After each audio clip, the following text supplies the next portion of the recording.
സ്മൃതി, സാധാരണ ഉപതെരഞ്ഞെടുപ്പുകളിലെല്ലാം ഒരു 5% കുറവ് സാധാരണയായിട്ട് അനുഭവപ്പെടാറുണ്ട്. ഈ കഴിഞ്ഞ 4 ഉപതെരഞ്ഞെടുപ്പുകളിലും നമ്മളത് കണ്ടു. അതിൻ്റെ കാരണം വോട്ടർമാർക്ക് ഈ ഉപതെരഞ്ഞെടുപ്പിനോട് വലിയ പ്രാധാന്യം, അല്ലെങ്കിൽ അവരതിന് വലിയ പ്രാധാന്യം കൊടുക്കുന്നില്ല എന്നുള്ളതാണ്. വലിയ മാറ്റം എന്തായാലും ഭരണതലത്തിൽ ഉണ്ടാകാൻ പോകുന്നില്ല, സർക്കാരിനെ മാറ്റാൻ പോകുന്നൊരു തീരുമാനമാവില്ല എന്നതുറപ്പാണ്. പക്ഷേ ഈ തെരഞ്ഞെടുപ്പിൽ ഒട്ടേറെ വിഷയങ്ങൾ വന്നു.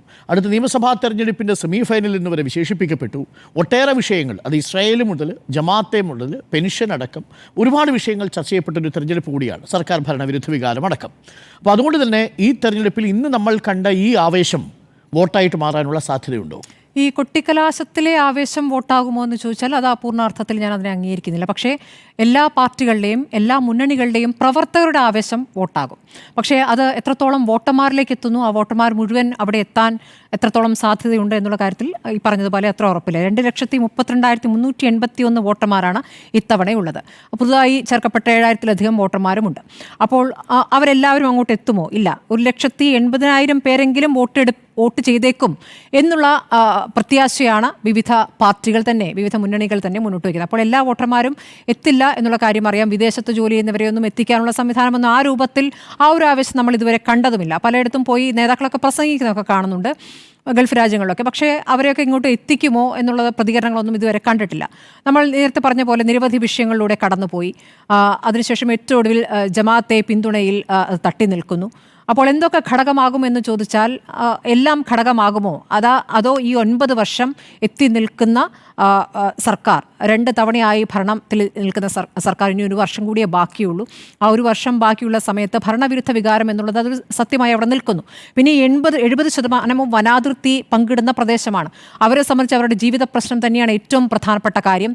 ആ പ്രശ്നത്തിൽ സർക്കാർ എങ്ങനെയാണ് അതിനോട് ഓരോ ഘട്ടങ്ങളും പ്രതികരിച്ചിട്ടുള്ളത്, പ്രത്യേകിച്ച് വനം മന്ത്രി എങ്ങനെ പ്രതികരിച്ചിട്ടുണ്ട് എന്നുള്ളതും, അവരുടെ ചെറിയ ചെറിയ ആവശ്യങ്ങളോട് അല്ലെങ്കിൽ അവരുടെ ജീവിതത്തിലെ ആശങ്കകളോട് ഏതു തരത്തിലാണ് നിസ്സംഗമായി മന്ത്രിമാർ പ്രതികരിച്ചിട്ടുള്ളത് എന്നുള്ള വിഷയം അവിടെ നിൽക്കുന്നു.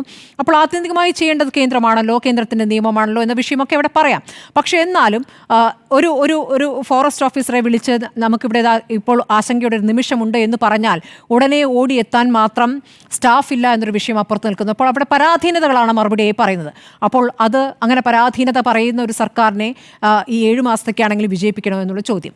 രണ്ടാമത് PV അൻവർ ഉന്നയിച്ച വിഷയമാണ്. അവിടെ ഇപ്പോൾ പറഞ്ഞ ഹിന്ദു വോട്ടർമാരും മുസ്ലിം വോട്ടർമാരും ഏകദേശം ഒരേ കണക്കിൽ നിൽക്കുന്നു. അതിലും താഴെയാണ് 10% ക്രിസ്ത്യൻ വോട്ടർമാരുള്ളൂ. പക്ഷേ അപ്പോൾ ഈ പറയുന്ന ക്രിസ്ത്യൻ വോട്ടർമാരും പ്രധാനമാണ് എന്നുള്ള വിഷയമാണ് നിൽക്കുന്നത്. അപ്പോൾ അവരെയൊക്കെ ഇത് എങ്ങനെയാണ് വിഷയങ്ങൾ അവർ ഏത് രൂപത്തിൽ എടുക്കുന്നു എന്നുള്ളൊരു കാര്യം അവിടെ നിൽക്കുന്നു. PV അൻവർ പറഞ്ഞിരിക്കുന്ന RSS പോലീസുമായുള്ള ബന്ധം, മുഖ്യമന്ത്രിയുടെ ഓഫീസുമായി ബന്ധപ്പെട്ടുള്ള വിഷയം, അതൊക്കെ തന്നെയാണോ മലപ്പുറത്ത് പ്രധാനമായ വിഷയമാകും? അങ്ങനെയാകുമ്പോൾ അവിടെ ഒരു ന്യൂനപക്ഷ വോട്ടിൻ്റെ ഏകീകരണം ഉണ്ടാകുമോ എന്നൊരു ചോദ്യം അവിടെ നിൽക്കുന്നു. സർക്കാർ വിവിധ വിഷയങ്ങൾ മുസ്ലിം ന്യൂനപക്ഷവുമായി എടുത്തിട്ടുള്ള സമീപനങ്ങൾ, ഓരോ കാര്യങ്ങൾ ചെയ്തു കൊടുത്ത് ഞങ്ങൾക്ക് ഇവിടെ ഇപ്പോൾ സമസ്തയ്ക്ക് ഞങ്ങളോട് എതിർപ്പുണ്ടാകേണ്ട ഒരു കാര്യമില്ല എന്നാണ് മുഖ്യമന്ത്രി കഴിഞ്ഞ ദിവസം പ്രസംഗിച്ചത്. അപ്പോൾ അതായത് അവരുടെ ആവശ്യങ്ങളോട് മുഖം തിരിച്ചിട്ടില്ല, അവരുടെ പറഞ്ഞ ആവശ്യങ്ങൾ കുറേയൊക്കെ നടപ്പാക്കി കൊടുത്തിരിക്കുന്നു എന്നുള്ള കാര്യമാണ് പറഞ്ഞത്. അപ്പോൾ ആ നിലയ്ക്ക് വോട്ട് പിടിക്കാൻ ശ്രമിക്കുന്നു. അപ്പുറത്ത് ജമാഅത്തെ എന്ന ഒരു വിഭാഗം മതസംഘടനകൾ എതിർക്കുന്ന വിഭാഗമാണ്. അപ്പോൾ അവരുടെ പിന്തുണ UDF-ന് കിട്ടുന്നു എന്ന് പറഞ്ഞാൽ ഈ തരത്തിൽ മുസ്ലിം വോട്ട് കൂടി കിട്ടുമോ എന്ന രൂപത്തിൽ പ്രതികരിക്കുന്നു. അത് പ്രതികരിക്കുന്നു എന്ന് മാത്രമേ ഉള്ളൂ, അങ്ങനെ ഒരു ആത്മവിശ്വാസമൊന്നുമില്ല. അവരുടെ ആത്മവിശ്വാസം എന്നുള്ളത് ഭൂരിപക്ഷ വോട്ടുകൾ അത് പൂർണ്ണമായും പിടിക്കുക എന്നുള്ളതാണ്. അതാണ് ആത്യന്തികമായ ലക്ഷ്യം. അതാണ് ലോക്സഭാ തെരഞ്ഞെടുപ്പിന് ശേഷം CPM മുന്നിൽ കാണുന്ന കാര്യം. അത് കിട്ടുമെന്നുള്ളതാണ്. ഇപ്പോൾ നമുക്കറിയാം അവിടെ വന്ന് പ്രസംഗിച്ച വെള്ളാപ്പള്ളി നടേശൻ പറഞ്ഞ വർഗീയ പ്രസ്താവന, അതിനുശേഷം ദിവസങ്ങൾക്കുള്ളിൽ തന്നെ പൊന്നാട എണീക്കാൻ മുഖ്യമന്ത്രി പോവുകയും മൃദുസ്വരത്തിൽ അദ്ദേഹത്തെ ഒന്ന് ശാസിക്കുന്ന രൂപത്തിൽ ചെറിയൊരു വാചകം പറഞ്ഞു പോയി. അല്ലാതെ ഒരു വിമർശനം എന്ന രൂപത്തിൽ നമ്മളത് കണ്ടിട്ടില്ല. മാത്രമല്ല വെള്ളാപ്പള്ളി നടേശൻ എത്രത്തോളം വലിയ നേതാവാണ്, കുമാരനാശേക്കാൾ വലിയ നേതാവ് എന്ന രൂപത്തിൽ അവിടെ വാഴ്ത്തുന്ന പ്രസംഗം നമ്മൾ കണ്ടതാണ്. അപ്പോൾ എന്താണ് കൃത്യമായും കുമാരനാശിനേക്കാൾ കൂടുതൽ കാലം SNDP യോഗം ജനറൽ സെക്രട്ടറി ആയിരുന്നു എന്നാണ് പറഞ്ഞത്. അങ്ങനെ ഒരു വാചകം മാത്രമല്ല പറഞ്ഞത്, അത് വസ്തുതാപരമായി ശരിയാണ്. ആയിക്കോട്ടെ, ഞാൻ പറഞ്ഞത് സാങ്കേതികമായ ഒരു വാചകം മാത്രമല്ല. കുമാരനാശിനേക്കാൾ എത്രത്തോളം പ്രവർത്തിക്കുന്നു, എത്രത്തോളം സ്വീകാരനായി, എത്രത്തോളം ഈ എന്താ പറയുക SNDP യോഗത്തെ ഐക്യപ്പെടുത്താൻ അല്ലെങ്കിൽ ഇതിനെ വളർത്താൻ എത്രത്തോളം സഹായിച്ചു എന്ന രൂപത്തിലൊക്കെ പ്രസംഗിക്കുമ്പോൾ ഏത് സമയത്ത് പ്രസംഗിക്കുന്ന ഒരു കാര്യം അങ്ങനെ പ്രസംഗിച്ചിട്ടില്ല. പൂർത്തിയാക്കിയ ശേഷം കാലാവധി ഒന്ന് ഇത്ര, അതിനേക്കാൾ പൂർത്തിയാക്കി- അല്ല, പ്രവർത്തിച്ചു. കാലാവധിയെക്കുറിച്ചല്ലോ മൂന്ന് പറഞ്ഞത്. പതിറ്റാണ്ടിൽ കാലാവധിയെക്കുറിച്ചാ കാലാവധി പറഞ്ഞത്. അല്ല, ഈ കുമാരനാശാന്റെ മാത്രമല്ല, കമ്പാരിസൺ ചുമ്മാ ഒന്നല്ലല്ലോ. അല്ല പക്ഷേ കാലാവധിയല്ലേ പറഞ്ഞത്. കൂടുതൽ കാലം ഒന്ന് complete ചെയ്തോട്ടെ, please. തുടർച്ചയായി ഇത്രയും നോക്കൂ. കാലം SNDP നയിച്ചത് അല്ലാതെ കുമാരനാശാനേക്കാൾ മഹാനായ ഒരു കുമാരനാശാൻ മുഖ്യമന്ത്രി പോലും അത്ര കാലം പറഞ്ഞിട്ടില്ല. നയിച്ചിട്ടില്ല. ഈ ഐക്യപ്പെടൽ വേണ്ടെന്നേ. അല്ല, SNDP ജനറൽ സെക്രട്ടറി ആയിരുന്നു കുമാരനാശാൻ. ജിമ്മി അതുകൊണ്ടാണ് കോട്ട് ചെയ്തത്. ജിമ്മി നോക്കൂ, ഈ SNDP ഏറ്റവും കൂടുതൽ കാലം നയിച്ചതാരാ? അത് വെള്ളാപ്പള്ളി നടേശനാണ്. ഇത് കഴിഞ്ഞാൽ ഏറ്റവും കൂടുതൽ ആരാ നയിച്ചത്? കുമാരനാശാനാണ്. കുമാരനാശൻ പോലും ഇത്ര കാലമേ നയിച്ചുള്ളൂ. വെള്ളാപ്പള്ളി നടേശൻ ഇത്ര കാലം നയിച്ചു എന്നാണ് പറഞ്ഞു വന്നിരിക്കുന്നത്. അതെങ്ങനെ കുമാരനാശനേക്കാൾ മികച്ച നേതാവാണ്? പ്രസംഗത്തിന്റെ കോപ്പി എടുത്ത് വായിക്കാം. അല്ല, പ്രസംഗം ഒരു മിനിറ്റ് കേട്ടതൊക്കെ ഞാനും കേട്ടതാന്നേ. ഒരു മിനിറ്റ് ഞാൻ പൂർത്തിയാക്കട്ടെ. ഇത്രയേ ഉള്ളൂ. ഇപ്പോൾ വെള്ളാപ്പള്ളി നടേശൻ അവിടെ വന്ന് പ്രസംഗിച്ചു പോയി. അത് BJPക്ക് ഗുണം ചെയ്യുമെന്ന് കരുതി. എന്നിട്ട് സ്ഥാനാർത്ഥി നിർത്തുന്ന കാര്യം പറഞ്ഞപ്പോൾ BDJS എന്ന് പറഞ്ഞാൽ ഞങ്ങളില്ല എന്നാണ് പറഞ്ഞത്. അപ്പോൾ വെള്ളാപ്പള്ളിയുടെ പിന്തുണ ഇത്തവണ യഥാർത്ഥത്തിൽ CPM-നാണ് എന്നുള്ള സൂചന നൽകി കഴിഞ്ഞിരിക്കുന്നു. അപ്പോൾ ആ ഈഴ വോട്ടുകൾ പൂർണ്ണമായും കിട്ടുന്നത് BJPക്ക് കിട്ടിയിരുന്ന വോട്ടുകൾ പോലും അങ്ങോട്ട് വരും. അതും കൂടി കിട്ടേണ്ടതുണ്ട്. ആ ഭൂരിപക്ഷ വോട്ടുകൾ എന്നുള്ള ലക്ഷ്യം അവിടെ നിൽക്കുന്നു.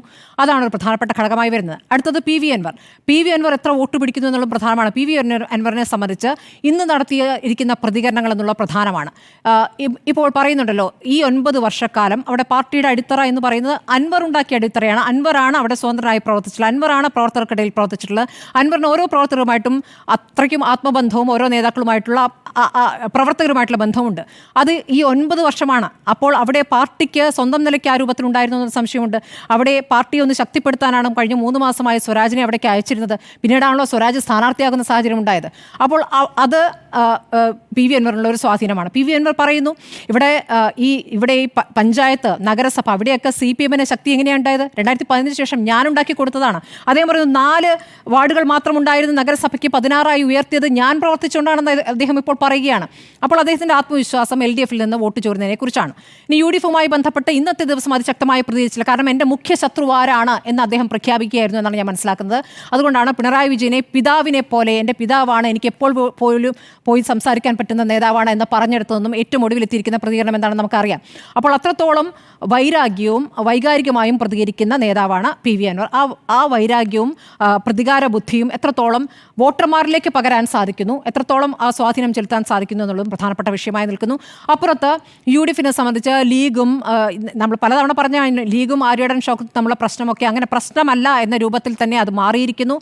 അഭിമാന പോരാട്ടമാണ് ലീഗിനെ സംബന്ധിച്ചും അതെ, അത് കോൺഗ്രസിനെ സംബന്ധിച്ചും അതെ. കോൺഗ്രസിനകത്തെ തർക്കങ്ങളൊക്കെ മറന്നുകൊണ്ട് 2026 എന്ന ഒറ്റ ലക്ഷ്യത്തിലേക്കാണ് രണ്ട് കൂട്ടരും ഒരുമിച്ച് പ്രവർത്തിക്കുന്നത്. അതുകൊണ്ടാണ് ലീഗിൻ്റെ കൊടി ഷൗക്കത്തിനെ കൊണ്ട് പിടിപ്പിക്കുന്നത്, അതിൽ പ്രിയങ്കയുടെ സാന്നിധ്യം ഉണ്ടാകുന്നത്. അതൊക്കെ തന്നെ ഒരു മെസ്സേജാണ്.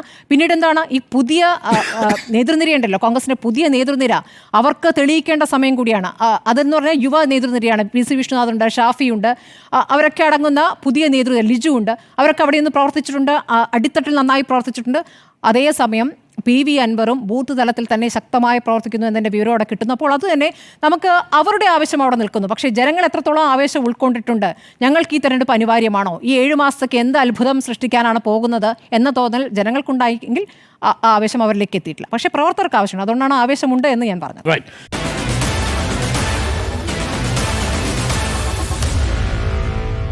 Meet the editors.